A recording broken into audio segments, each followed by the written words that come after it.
Bertie the bus was giving some visitors a tour of the island of Soda.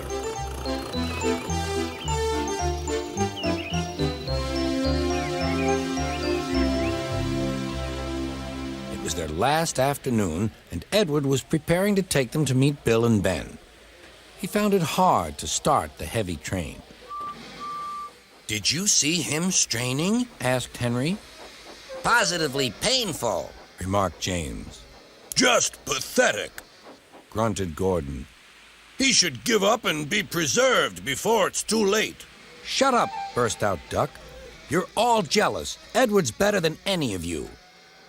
You're right, Duck, said Boko.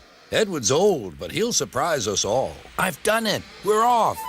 I've done it. We're off, said Edward as he finally puffed out of the station.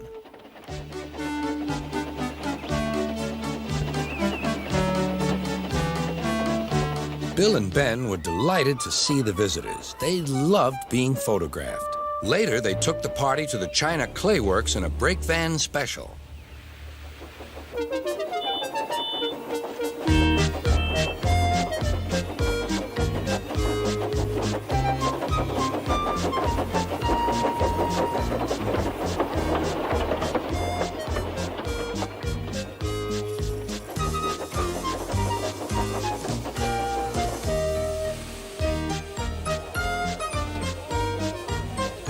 Everyone had a splendid time, and the visitors were most impressed.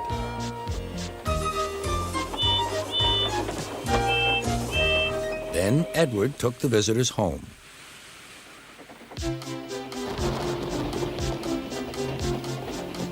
On the way, the weather changed.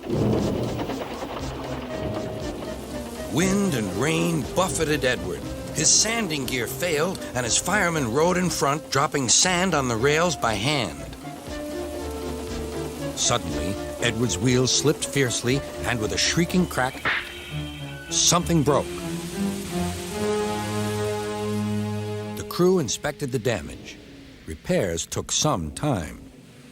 One of your crank pins broke, Edward, said his driver. We've taken your side rods off. Now you're like an old-fashioned engine. Can you get these people home? They must start back tonight.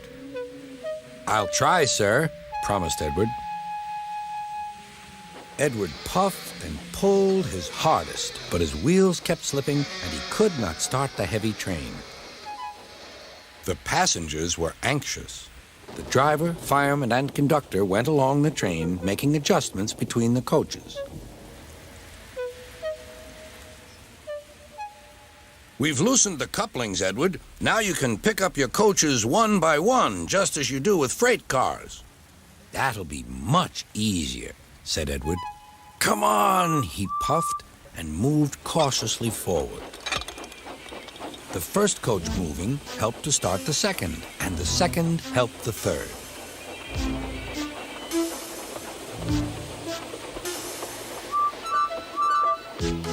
I've done it! I've done it! Puffed Edward. Steady, boy, warned his driver. Well done, boy! You've got them! You've got them! And he listened happily to Edward's steady beat as he forged slowly but surely ahead. At last, battered, weary, but unbeaten, Edward steamed in.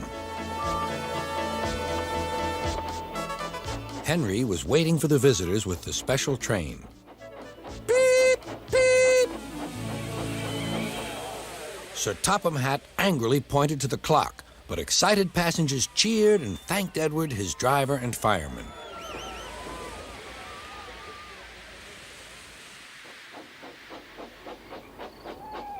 Duck and Boko saw to it that Edward was left in peace. Gordon and James remained respectfully silent.